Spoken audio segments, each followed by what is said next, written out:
Bu odamda samimiyat bo'lmaydi ekan. Allohga samimiy bo'lmaydi ekan. Allohning kitobiga samimiy bo'lmaydi ekan. Allohning payg'ambariga samimiy bo'lmaydi ekan. Musulmonlarga samimiy rasul bo'lmaydi ekan. Bu odamda din yo'q. Musulmonlik salohiyatini ko'tarib turib, boshqalarni aldasak, yo'qni boqib ko'rsatsak, boshqalarni ziyonga uchratsak, bizda samimiyat bo'lmagan bo'ladi-da, bizda din bo'lmagan bo'ladi. Chunki musulmon deganlik menga ishonsang bo'ladi deganlik. Musulmon deganlik men seni aldamayman deganlik. Musulmon deganlik mendan sana ziyon yetmaydi deganlik.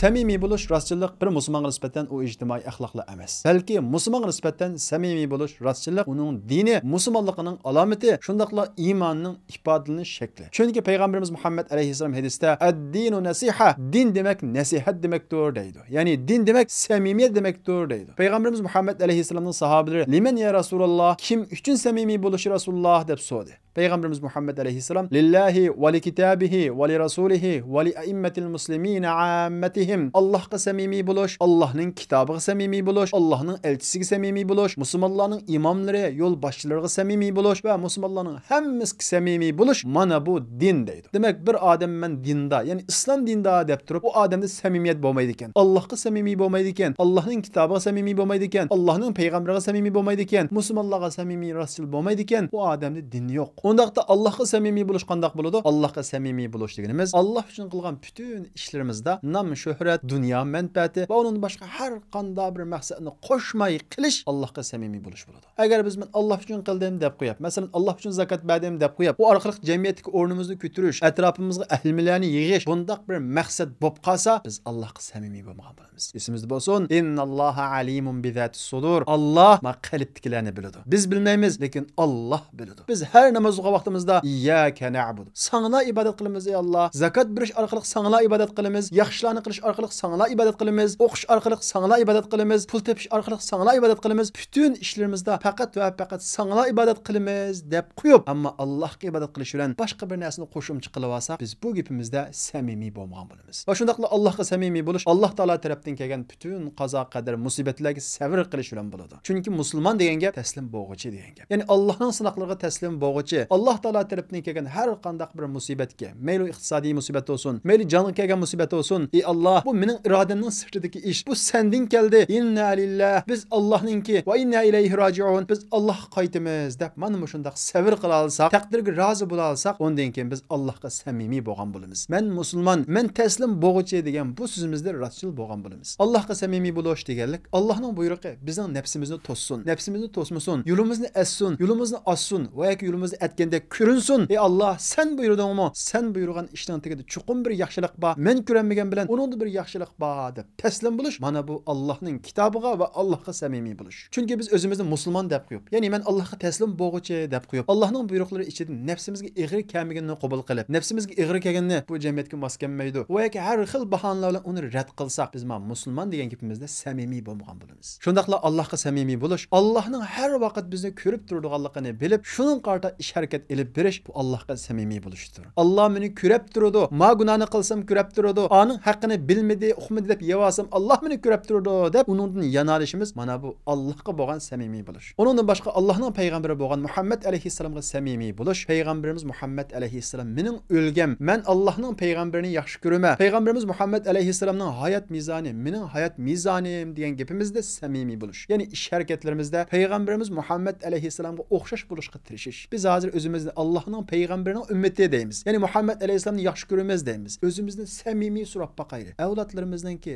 o'zimizning payg'ambarimiz Muhammad alayhisalomga o'xshash bo'lishni yaxshi ko'ramdik. Agar yaxshi ko'ramiz desak, Rasulullohga o'xshash bo'lishga qanchalik tirishdik? Rasulullohning sunnatlarini bilishga qanchalik ahamiyat berdik? Rasulullohning sunnatlariga qanchalik amal qildik? Bu haqda izdandikmi? Rasulullohning hayotini bolalarimizga qanchalik o'rgatdik? Bolalarimiz futbolchilarning hayotini bilgandek, bizning payg'ambarimiz Muhammad alayhisalomning hayotini bilamdi. Agar bilsa, payg'ambarimiz Muhammad alayhisalom bizning hayot ulgimiz degan bu gapimizda samimiy bo'lgan bo'lamiz. Aksicha Muhammad alayhisalom bizning hayot ulgimiz deb qo'yib, payg'ambarimiz Muhammad alayhisalomning hayotining nima ekanligini bilmasak, payg'ambarimiz Muhammad alayhisalomning sunnatlarini rad qilsak, uningga amal qilishga tirishmasak, Rasulullohga o'xshash bo'lishga tirishmasak, biz Allohning elchisi Muhammad alayhisalomga samimiy bo'lmagan bo'lamiz. Shundaqla musulmonlarning imomlariga, rahbarlariga, ulamolarga samimiy bo'lish deganlik faqat ular bilan hamdastxon bo'lish deganlik emas. To'g'ri, ular bilan hamdastxon bo'lsak bo'ladi, ularning axloqini o'rgansak bo'ladi, lekin ularning gapiga emas, ularning og'zidan chiqqan islomning hukmiga amal qilsak, ularning og'zidan chiqqan islomning buyruqlarini ijro qilsak, ondan keyin biz ularga samimiy bo'lgan bo'lamiz. Ularni mehmon qilib qo'yib, islomning buyrug'ini ijro qilmasak, haromdan pul tepib kelib ularni mehmon qilsak, ularni bulg'an bo'lamiz, ularga samimiy bo'lmagan bo'lamiz. Undan boshqa musulmonlarga samimiy bo'lish bo'lsa, muomalamizda va ko'rinishimizda haqiqiy rost bo'lishimizni ko'rsatadi. Masalan, siz bir tijoratchi bo'lsangiz, sizdagi o musulmonlik salohiyat boshqalarni aldamasligingizni, yo'qni bor ko'rsatmasligingizni, borni yo'q ko'rsatmasligingizni, nima bo'lsa shuni sotishingizni, savdongiz orqali boshqalarga ziyon solmasligingizni taqozo qiladi. Shunday qilsangiz siz o musulmonlik salohiyatingizda samimiy bo'lgan bo'lasiz, musulmonlarga samimiy bo'lgan bo'lasiz. Chunki payg'ambarimiz Muhammad alayhisalom al-muslimu man salima al-muslimuna min lisanihi va yadihi. Musulmon degan uning tilidan va qo'lidan boshqalar aman qolgan kishi deydi. Demak, musulmonlik salohiyat bizdan haqiqiy boshqalarga samimiy bo'lish, rostchil bo'lish, bizning qo'limiz orqali boshqalar ziyonga uchramaslikdan iborat mana shu majburiyatlarni bizga yuklaydi. Biz mana shunday qilish orqali undan keyin biz musulmonlarga samimiy bo'la olamiz. Chunki biz musulmonlik salohiyatini ko'tarib turib, boshqalarni aldasak, yo'qni boqib ko'rsatsak, boshqalarni ziyonga uchratsak, bizda samimiyat bo'lmagan bo'ladi-da, bizda din bo'lmagan bo'ladi. Chunki kishilar islomni nada ko'radi? Bizde ko'radi. Islomga ishongan kishilarda ko'radi. Agar biz yolg'onchi bo'lsak, bizda dinni ko'rmaydi. Chunki bizda din yo'q. Chunki din demak samimiyat demak. Har bir musulmon islomning ayniki. Shundaqla musulmonlarga samimiy bo'lish deganlik butun kishilar sizga ishonalaydigan bo'lish deganlik. Hatto kofirlarmi sizga ishonalaydigan bo'lish deganlik. Chunki payg'ambarimiz Muhammad alayhisalom hijratga chiqib ketishdan ilgari mushriklar payg'ambarimiz Muhammad alayhisalomga ishonatdi. Omonatlarini payg'ambarimiz Muhammad alayhisalomga qo'yatdi. Hatto payg'ambarimiz Muhammad alayhisalom hijrat qildigan kechidami o'zining o'rnida Hazrat Alini yetqizib qo'ygan. Nima uchun? Payg'ambarimiz Muhammad alayhisalomda mushriklarning omonatlari bor edi. Qaysi mushriklarning omonatlari bor edi? Rasululloh sallallohu alayhi vasallamni o'ldirish uchun uyining oldida saqlayotgan 10 necha mushrikning 6sining Rasulullohda omonati bor edi. Demak, sizni o'ldirgulik kelgan odammi sizga ishonalaydigan mushundaq samimiyat bo'lgan vaqtda undan keyin bizda din bo'lgan bo'ladi, islom bo'lgan bo'ladi. Chunki musulmon deganlik menga ishonsang bo'ladi deganlik. Musulmon deganlik men seni aldamayman deganlik. Musulmon deganlik mendan sana ziyon yetmaydi deganlik. Shuning uchun bizning salomimiz bu assalomu alaykum. Sana amonlik bo'lsin. Ya'ni mendan sana ziyon yetmaydi. Men seni aldamayman. Men bir samimiy inson degan bo'ladi. Agar biz o'zimizni musulmon deb turib, va agar musulmoncha qiyofatimiz bilan, musulmoncha hijobimiz bilan, musulmoncha soqolimiz bilan boshqalarni aldasak, islomga eng chong ziyonkashlikni qilgan bo'lamiz. Islomning obrazini yerga urgan bo'lamiz. Chunki bu islomga musulmon degan mushundaq yolg'onchi, musulmon degan mushundaq hayosiz, musulmon degan mushundaq saxtipaz degan uchurni beradi. Shuning uchun musulmonlarga samimiy bo'lish deganlik, so'zimizni turish deganlik, olgan qarzlarimizni vaqtida qaytarish deganlik, boshqalar bizga ishonch qilib ba'zan sirlarini aytsa, uni saqlash, boshqalarning orasida tarqitib etmaslik deganlik. Ya'ni bizning boshqalar xotirjam bo'la olsa, bizda iymon bor deganlik. Agar bizning boshqalar ansirsa, bizni ziyon yetib qolamiz deb qolsa, bizga ishonch qilolmasa, bizda din bo'lmagan bo'ladi. Chunki payg'ambarimiz Muhammad alayhisalom ad-dinu nasiha. Din demek samimiyet demektir deydi. Agar bir odam namoz o'qib turib, ro'za tutib turib, bir ayol kishi yog'liq otib turib, bir er kishi soqol qo'yib turib samimiy bo'lmasa, boshqalarni aldasa, u degan munofiq. Chunki munofiqmi namoz o'qiydi, munofiqmi ro'za tutadi, bir munofiq ayolni hijob otadi, hatto yuzini yopadi. Buni ayiradigan narsa nima? Rastçılık, samimiyet. Şuna Peygamberimiz Muhammed Aleyhisselam hadiste "Thalathun men kunna fihi fehuve munafiq." 3 iş var. Qanda bir odamda mush 3 ish bo'lsa, u munofiq. Va in salla, agar namoz o'qisimi, va in sama, agar ro'za tutgan taqdirdami deydi. O'ylab baqing, Peygamberimiz Muhammed Aleyhisselam namoz o'qigan bo'lsimi, ro'za tutgan bo'lsimi, ma 3 ish bo'lib qolsa, o odam munofiq deydi. Bu 3 ish qaysi? Birinchisi iza haddasa kazaba. So'zi yolg'on so'zlaydi, boshqalarni aldaydi. Va iza wa'ada akhlafa, va'da qilsa va'dasi turmaydi. Keyniga yenib oladi. Va iza tumina khana, unga bir omonat qo'yilsa, mayli moddiy omonat bo'lsin, va yoki ma'naviy sirlar olsun, uni qo'ysa, unga xiyonat qiladi. Uni pash qiladi deydi. Mana shu 3 ish, yolg'on so'zlash, va'da turmaslik, omonatni saqlamaslikdan iborat. Shu 3 ish bir odam bo'lib qoladi ekan. Va in salla va in sama, u odam namoz o'qigan bo'lsa-mu, Ramazonda ro'za tutgan bo'lsa-mu, munofiq. Rasululloh munofiq dedi. O'ylab baqala. Bu rasullikninki, samimiyatning ne kadar muhim ekanligini bizga ko'rsatdi. Payg'ambarimiz Muhammad alayhisalomning so'zlariniki bir vahiyning parchasi va shundaqla o'z xohishiga tayinib so'zlamaydiganligi, Allohdan kelgan vahiyga tayinib turib so'zlaydiganligi ishongan har bir odam Rasulullohning bu hadisidan cho'chiydi va shundaqla yolg'on aytish, boshqalarni aldash, omonatga xiyonat qilishdak bundaq ishdan agar iymonlan bo'lib qolsa, uningdan virusdan qochgandek qochadi. Chunki payg'ambarimiz Muhammad alayhisalom munofiq dedi. Samimiyat bo'lmagan odamni munofiq dedi. Munofiq degan kim? innal munafiqina fid-darkil asfali minan nar. Haqiqatan munofiqlar jahannamning eng qa'riga tushadigan kishilar. Demak bir odam namoz o'qib turib, ro'za tutib turib, mana bu shunday yuqorqi sifatlarning tepilishi bilan o'zi his qilmay munofiq bo'lib ketishi mumkin. Shunga bundan qattiq ehtiyot qilishimiz lozim. Hazrat Umardek bir sahabimo men munofiqlarning orasida bormi deb o'zini ensirab so'g'an. Hamda biz namozni o'qib turib, yolg'onni aytirib, yana xotirjam yurishimiz eng xatarlik bir ahvol qarab ketayotganligimizni ko'rsatdi. Payg'ambarimiz Muhammad alayhissalomdan so'raldi: "Ey Rasululloh, bir musulmonning qo'rqinchoq bo'lishi mumkinmi?" dedi. Payg'ambarimiz Muhammad alayhissalom mumkin dedi. Chunki inson. Yana so'raldi: "Ey Rasululloh, bir musulmonning bexil bo'lishi mumkinmi?" dedi. Rasululloh mumkin dedi. Payg'ambarimiz Muhammad alayhissalomdan: "Ey Rasululloh, bir musulmonninki kazzob, yolg'onchi bo'lishi mumkinmi?" debdi Payg'ambarimiz Muhammad alayhissalom. "La, mumkin emas. Bir musulmon asla yolg'onchi bo'lmaydi" dedi. Chunki iymon degan gap, ishonch degan gap, yolg'onchilik bilan ishonch bir odamning qalbiga qanday sig'sin? Payg'ambarimiz Muhammad alayhissalom bir hadisda: "Va la yajtami'ul kizba was sidqa jami'a." Yolg'onchilik bilan samimiyat bir yerga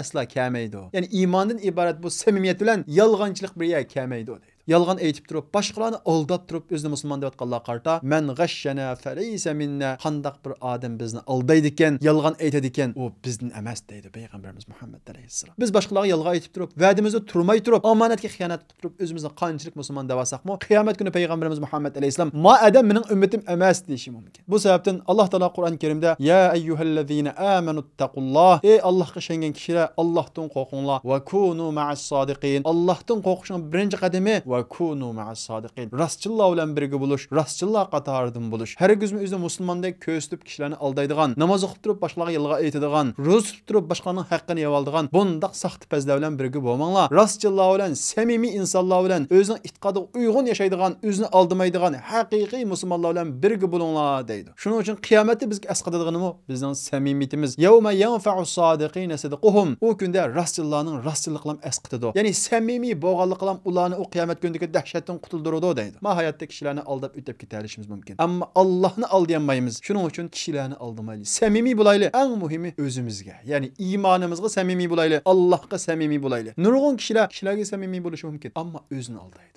Ya'ni Allohni aldaydi, iymonini aldaydi. Esimizda bo'lsin, samimiyat, rostchilik, mayli ijtimoiy munosabatda bo'lsin yoki Alloh bilan bo'lgan munosabatda bo'lsin, bizni chuqur yaxshilikqa boshlaydi. Bu kishilar bilan bo'lgan munosabatda rostchilik ba'zi ziyonlarni olib kelganda ko'rsatadi. To'g'ri, shu vaqtda bizga ba'zi ziyonlarni olib kelishi mumkin. Masalan, sotmoqchi bo'lgan narsamizning aybini rost desak, azarroq sotishimiz mumkin, balkim ziyonga sotishimiz mumkin. Ammo shu vaqtda ziyondan qochib, yolg'on aytsak, keyin cho'ng bir ziyon bizni saqlab turadi. Agar shu vaqtda Allohga samimiy bo'lib, o'zimizga, iymonimizga samimiy bo'lib, yo'q bunda qilsam bo'lmaydi. Bu musulmonligimga uyg'un emas. Bu Allohni aldiganlik. Shuning uchun buning aybini yapsam bo'lmaydi deb samimiy bo'lsak, shu vaqtda azroq ziyon tasaqmi, lekin Alloh taolo uning o'rnini necha hasilab to'liqlab beradi. Chunki Payg'ambarimiz Muhammad alayhisalom hadisda: "Man taraka shay'an ittiqoillah avvadallohu khayran minhu." Qanday bir odam Allohdan qo'rqib bir narsani tark etadi ekan, mayli u yolg'on bo'lsin yoki har qanday bir ish bo'lsin, Allohdan qo'rqib yolg'onni tark etadi ekan, Alloh taolo ziyon tatgan narsani, yaxshiroq bir narsani to'liqlab beradi deydi. Demak, Alloh taolo biz rasulullohdan mahrum qolgan narsadan yaxshiroq narsalarni to'liqlab bergandan keyin rostchilik yana yaxshiroq olib kelgan bo'ladi. Payg'ambarimiz Muhammad alayhissalom: "Alaykum bis-sidq." Rostchilikni chin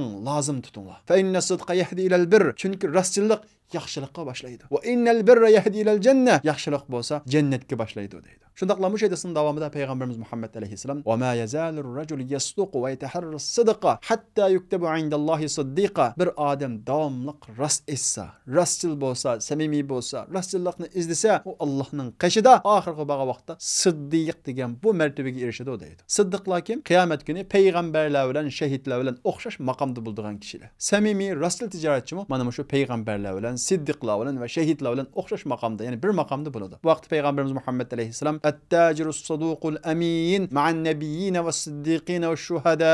Qahla uning ishonch qiladigan rostchil, samimiy tijoratchi payg'ambarlar bilan, rostchillar bilan, shahidlar bilan birga bo'ladi deydi. Demak, rostchilik bizni mana shundaq maqomga ko'taradi. Chunki rostchilik manfaatimizga taqashmaganda oson bo'lgan bilan, lekin moddiy manfaatimizga bevosita yetilgan vaqtida bu imtihondan ko'pincha kishilar o'tolmaydi. Rostchil bo'lolmaydi. Agar bizning manfaatimizga taqashib qolgan vaqtidami, ziyon bo'lgan vaqtimizda Alloh ko'rib turadi. Mana shundaq vaqt kishilarni aldab, bu ziyondan saqlansam, texmi cho'ng ziyondan saqlab turadi deb mana shu vaqtda yolg'onni tashlay olsak, samimiy bo'la olsak, u vaqtda biz haqiqiy samimiy bo'lgan bo'lamiz. Demak, rostchilik shu dunyoda bizni nurg'unlagan muvaffaqiyatlarga erishtiradi. Kishilarning hammasi saxta paz bo'lib ketgan vaqtida samimiy inson tijorat qilsa, u odamning tijorati oqadi. Chunki kishilar samimiy insonga ishonadi, uningdan bir narsa oladi. Aksicha yolg'onchilik, samimiyatsizlik bo'lsa, yog'och qozonda osh pishirgandek bir qatim yoki ikki qatimlam yetadi. Ammo uningdan keyin samimiyatsizlik oshkor bo'ladi. Kishilar uningdan qochadi, bir narsa olmaydi, uning bilan o'rtoqlik, shirklik qurmaydi. Shunday qilib jamiyatda muvaffaqiyat qozonolmaydi. Psixologiya nuqtasini aytgan vaqtimizda yolg'onchilik bir odamning o'ziga ishonmaydiganligi, jasoratsizligi, o'zini tuvan ko'rishining bir alomati. Ya'ni qo'rqinchoq odam yolg'on aytadi. Mas'uliyatni ustiga ilishdan qo'rqadigan odam yolg'on aytadi. O'ziga ishonishi tuvan, o'zini tuvan ko'radigan odam, o'zida yo'q narsani badak ko'rsatib, pozitsiyalarda yolg'on aytadi. Shunga yolg'onchi odam doim dakiduk ichida yashaydi. Ya'ni yolg'onchilikning eshib qilishidan ensirab doim qo'rqinch, tushkunlik,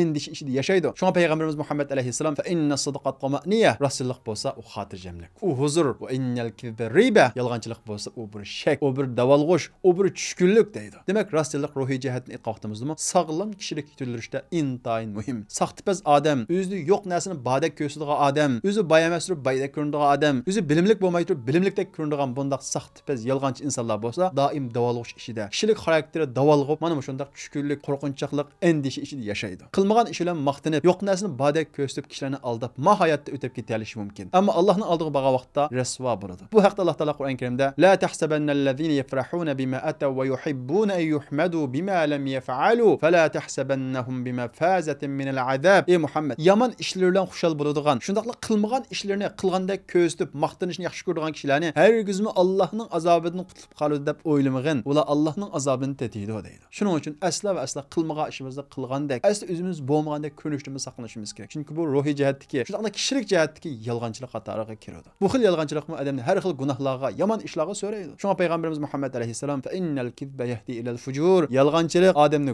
gunohga boshlaydi deydi. Siz yolg'on aytib boshqaning oldida yo'q narsani badak ko'rinsangiz, u yolg'onchiligingizning oshkor bo'lib qolmaslik uchun yana nurg'un gunohlarni qilib sarashingiz mumkin. Yolg'onchilik mana shundaq bizning iymonimizga, oxiratimizga, shundaqla mushu dunyodagi ijtimoiy munosabatimizga, hatto o'zimizning ruhiy holatimizga ziyonliq bo'lg'achqa, payg'ambarimiz Muhammad alayhisalom vaylun lillazi yuhaddithu fayakzibu liyudhika bihil qawm, kishilarni kuldirish uchun yolg'on aytgan odamga voy, ya'ni undaq odamning holiga voy deydi. Shuning uchun boshqalarni xush qilish, chaqchaq qilish uchun bo'lsa, asla va asla yolg'on aytishga bo'lmaydi. Chunki yolg'on aytish davomlashaversa, insonning xarakteriga aylanadi. Xarakteriga aylangandan keyin undan ajramak intayin tez. Hatto bir odam bir kichik boladan birini chaqirib, "Balam bu yoqqa kel, ma qo'limda bir narsa bor" deb qo'lini yepib turib, kichik bola kelgandan keyin qo'lini olsa, hech narsa bo'lmasa, u bir yolg'onchilik. U bolaga yolg'on aytgan bo'ladi dedi. Demak, bolalarimizga "Balam shokolad ilib beray, balam uni qilib beray, balam buni qilib beray" deb uni past qilish uchun vaqtliq mushundaq desakmi, bu bir yolg'onchilik. Biz bugun bolalarimizga yolg'on aytgan bo'lsak, ertasi boshqalarga yolg'on aytamiz. Shundaqla biz bolalarimizga yolg'on aytgan vaqtimizda bu yolg'on degan bulduğa ishkango, dadammi aytadigango deb bolalarimiz bizni yolg'onchilik o'rganadi. Shuning uchun bolalarimiz qilgan va'dalarimiz olsun, degan gaplarimiz olsun, chuqum so'zimizni o'tirish orqali o'zimiz rasululloh yetildirishimiz lozim. Shundaqla farzandlarimizga rasulullohdan iborat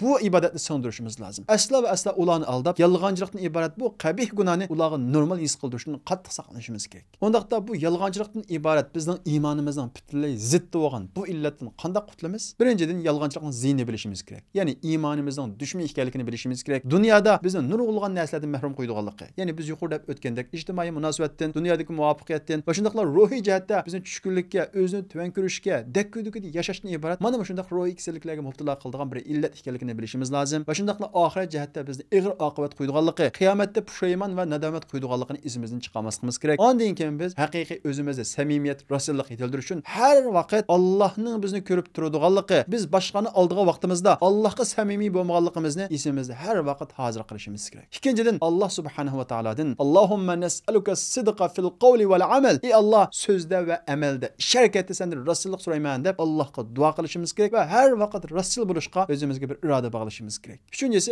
rasul kishilar bilan do'stlashish kerak. Yolg'onchilik, rasullik, samimiyat insonga yo'qodi, insonga ta'sir ko'rsatadi. Agar siz saxtipaz yolg'onchi insonlarni tuzdanmasangiz, uning bilan aralashib vermang. Darhol yiroqlashing. Shunga Alloh taolo Qur'on Karimda ya ayyuhallazina amanu taqulloh, ey Allohga ishongan kishilar Allohdan qo'rqinglar va kunu ma'as sodiqin. Rasul insonlar bilan birga bo'linglar. O'zini musulmon deb turib islomga hujum qildigan, o'zini musulmon deb turib musulmonning gapi chiqsa besh og'riydigan, doim kofirning gapi chiqsa xushal bo'ladigan, bundaq saxtipaz yolg'onchi insonlar bilan birga bo'lmanglar. Islomga ega chiqadigan, islomning ishini o'zining ishida ko'radigan, bundaq haqiqiy musulmonlar bilan birga bo'linglar. Kishilarni aldaydigan, haqqini yevoldigan bundaq kishilar bilan aralashib mengivamanglar. Ularni to'singlar, ularni to'sanmasanlar, yana ular bilan tamoq yeyib o'tavamanglar deb mushuni buyurdi. Shuning uchun o'zimiz rasululloh yetildirlar deydiganmiz, rasul insonlar bilan do'stlashishimiz lozim. To'rtinchisi, axloqiy jihatda tamaxo'rlikdan qattiq saqlanishimiz lozim. lazım. Tamaxorluq insonni yolg'on chiqib qo'ydi. Erishmoqchi bo'lgan narsamiz yo'lida yolg'on aytib solamiz. Shuning uchun har vaqt rizq Allohdan degan bu narsani hozir qilib turib, tamaxorluqdan qutulishimiz lozim. Rizq Allohdan degan vaqtimizda ba'zi rizqlarni keltirish uchun, ba'zi pullarga erishish uchun hargiz yolg'on aytmaymiz. 5-inchisi, psixik jihatda o'zimizni tanishib, dadil turishimiz kerak. Xalq nim deb qolar degan bu gapdan qutulishimiz kerak. Xalq nim deb qolar deb o'ylab olsak, xalqning o'ylagan yerdan chiqamiz deb yolg'on aytib solamiz,